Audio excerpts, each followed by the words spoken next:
Hello, good evening, SM viewers. This is Satellite Media. Mr. Achille Dubaka, they say a hard divided against itself cannot stand. But I don't think that is the position of Biafra, because we are seeing a situation where Pandef is saying count us out of Biafra. What is your position? We understand that Edwin Clark is the leader of that group. Well, when they say count them out of Biafra, then can Ijo alone, Ijo alone become whatever they think they are? You know, when you talk about the Biafra, what is going to happen to, Delta State, River State, Akwa Ibom, Cross River? What's going to happen to all those states? So what I'm trying to tell you is that, they still believe that the fragmentation of the entire Biafran space will still hold to the benefit of the people who instigated or implanted such sentiment right in their space. But look at it. Who is Edwin Clark? Edwin Clark, as who a lot of people might not know his story. Just like Sarawiwa, when Sarawiwa issue came on board, so what happened? That immediately the war broke out. You saw Sarawiwa, what did they pay him with? At the end of the day, the same people he campaigned, they will all pay for it, including Gowon, as the Gowon is paying for the damage done. The same way Sarawiwa paid for the damage done. Unfortunately, they have not learned their lesson. Nobody's going to argue with that, with them on reality, because when the time comes, things will define itself. Well, the Ijo they are talking about, most of them, are they truly Ijo people? Who are the Ijos? Why are you talking about Pandef? We are talking about the whole Naija Delta. That was the reason why they were trying to create this fragmentation organization, group, culture group, and others. Just for that reason alone. Which other reason? When the Pandef came into existence, I was still a bit standing when the issue of Pandef came on board. I was still a bit standing when the issue of South came about. I was still a bit standing when the issue of Naija Delta became a platform of fragmentation by the Nigerian system. Just because, well, if you come to read aspect of it, if the Ijaws who are claiming precisely to be Naija Delta, the Ijaw people, the Ijaw, are they the only ethnic minorities in that place? The Andoki, there is Anang, there is Obani people, there is Ikwere, there is so many of them like that. All those ethnic nationalities, they should also fragment. There's Isoko, there's Shekiri, there's Urobo. They should fragment themselves. Are they speaking Ijaw?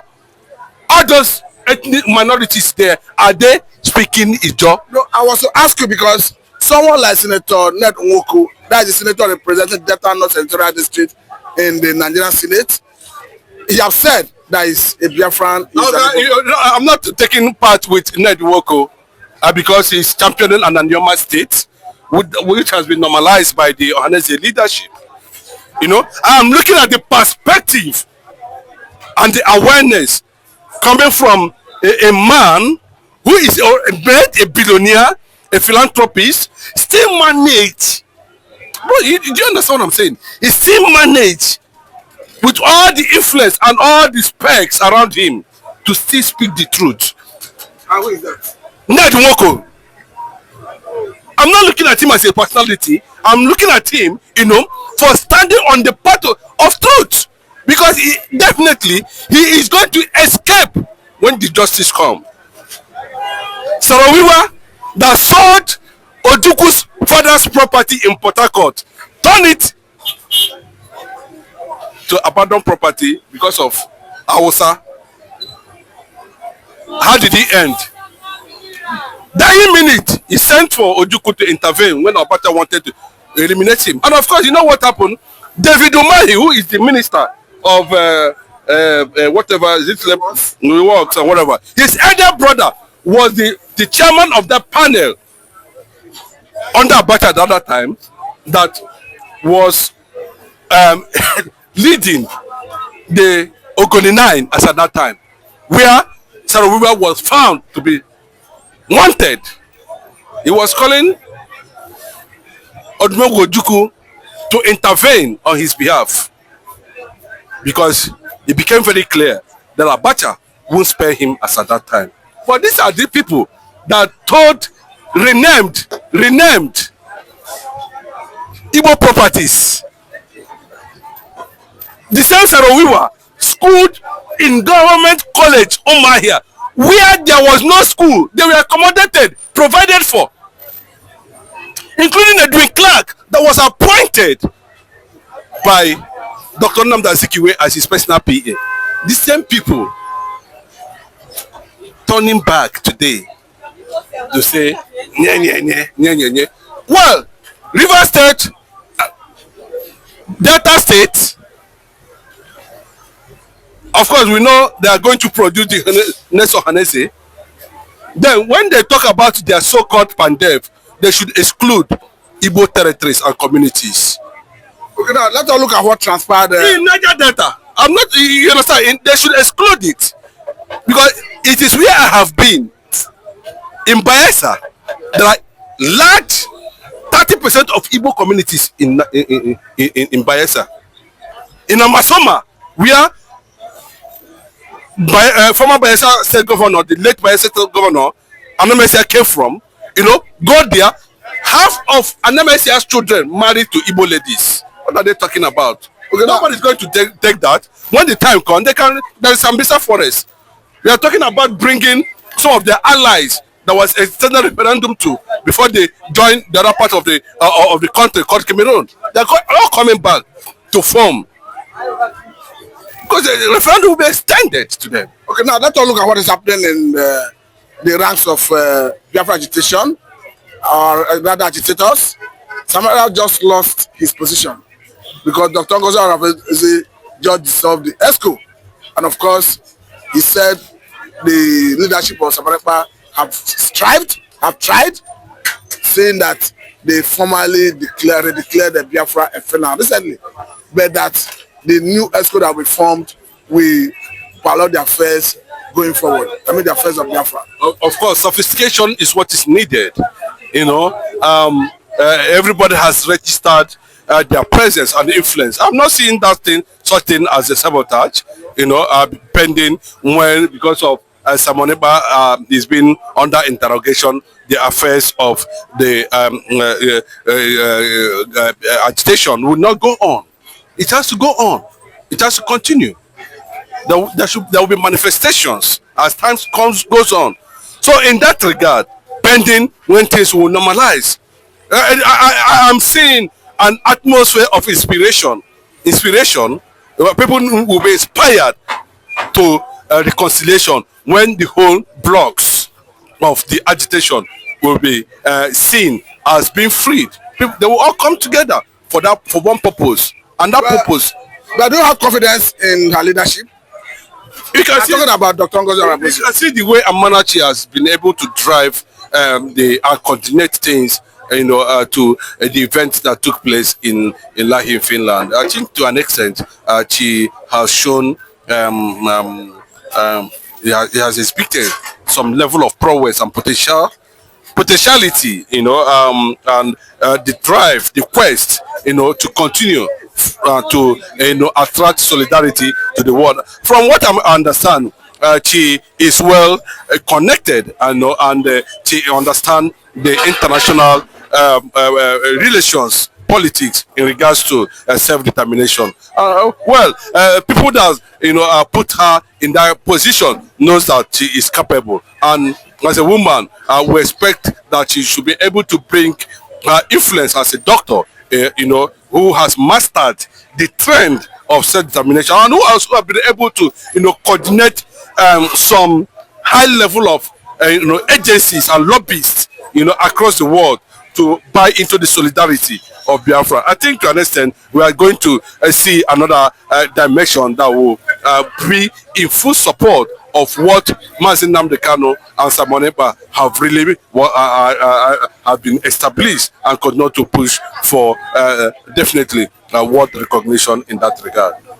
Now talk to us about the recent protests that took place in Finland. Of course, we saw Biafrans, Igbos, drumming support for Samarepa as asking Finnish authority to release him, insisting that he's not inciting anybody as against allegation of incitement leveled against him by Nigerian government and perhaps Finnish authorities. They can be felt, they can be seen, they can be touched.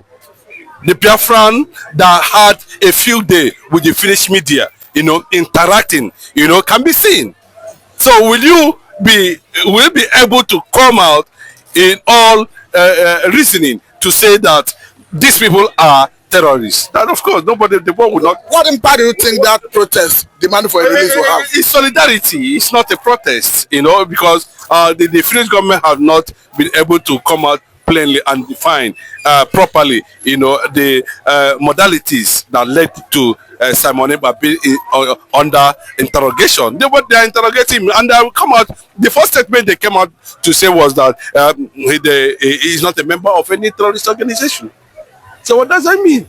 Well, he have not been given claim bill of health. Of course, the process does not allow that because it is something that has to do with their own convenience and constitution. And I say in a case like this, it will face normal charges and trial, and that is what is going to happen. I think what the Finnish government under Alexander Stubb is trying to achieve is that they want to show to the world they are far better than an entity called Nigeria in terms of maintaining relevance of all the principles of institutions of democracy.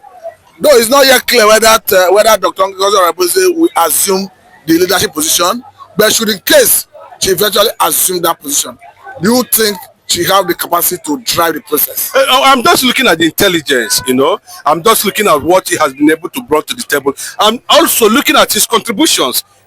Most of the bilateral solidarity internationally we are seeing is well coordinated. It's being coordinated by this woman. The one that took place in Korea, not South Korea, the one that has been taking place in other countries of the world. To an extent, a lot of people see it as one of the engine rooms, of the Nigerian Biafran government.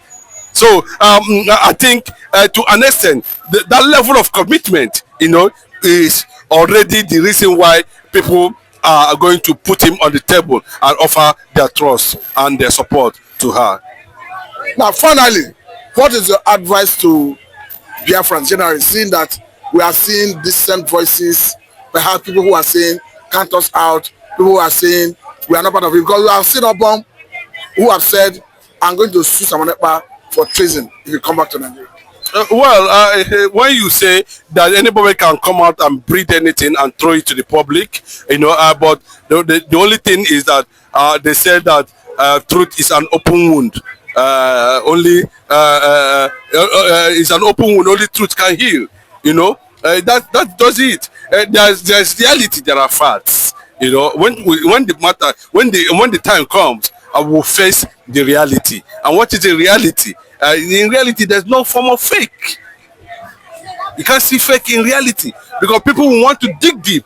The international community and the world knows that the reality will be faced when Biafra is fully recognized by the international community, ratified in the United Nations Security Council, powered by United Nations General Assembly and government, including world nations buying into that. Then when we will know, the position of things at the moment it is. The Igbos are watching because anything that is going to happen now, they are going to put it down on Igbo, and single some other people. That's what happened. Naija Biafra war. The Igbos lost the war, and Yorubas and Hausas are enjoying the loot of that war, fragmenting the Igbo nation, creating enmity among brothers and sisters, all in the name to have a convenient way of looting the resources of the Biafran nation, capitalizing on that with their stooge like Pa Edwin Clark, Asari Dokubo, and the rest of them, who are very unstable, only there to, stir the mud against the Biafrans and against the Igbo nation. That's what they are out there for. They are not there for the real purpose of it. And what is the real purpose of it? To bring reality of indigenization in Biafra, to bring the reality of identity, to bring the reality of resource control and autonomy in those areas. Their agenda is to continue to buy into the policies of the ancient Gowon that has already been transferred to them, and they feel that since they are the head of the position to determine what happened within that locality, then they have every right, to begin to champion the Fulani agenda or the Fulani Lajas against Igbos, simply because they are lining their pockets with resources. Well, generations are coming. People will ask questions the way we are asking today. How come Nigeria was amalgamated without the Igbo nation? Okay, lastly, how do you think the Biafrans hope to protect the natural resources domiciled in their territory? Because we understand that oil and gas is a major concern and it's a big asset. Well, we are not even interested in the oil and gas. What is oil and gas? We are talking about our own ingenuity. France, Germany, and some of these countries have no oil, but still, they are on top of the world. They make more than nations that have crude oil. Why are you going to justify that? The Igbo have never benefited anything from the crude oil, and it doesn't look like as if it is affecting them. It's not affecting them. So whether crude oil and gas and those ones are rubbish to us, but what I'm saying is that on no account will Biafran territory, land, an inch will be ceded to anybody under any disguise. I must say very thank you for your time. This is Satellite Media and I'm Mr. Martin. Thank you very much.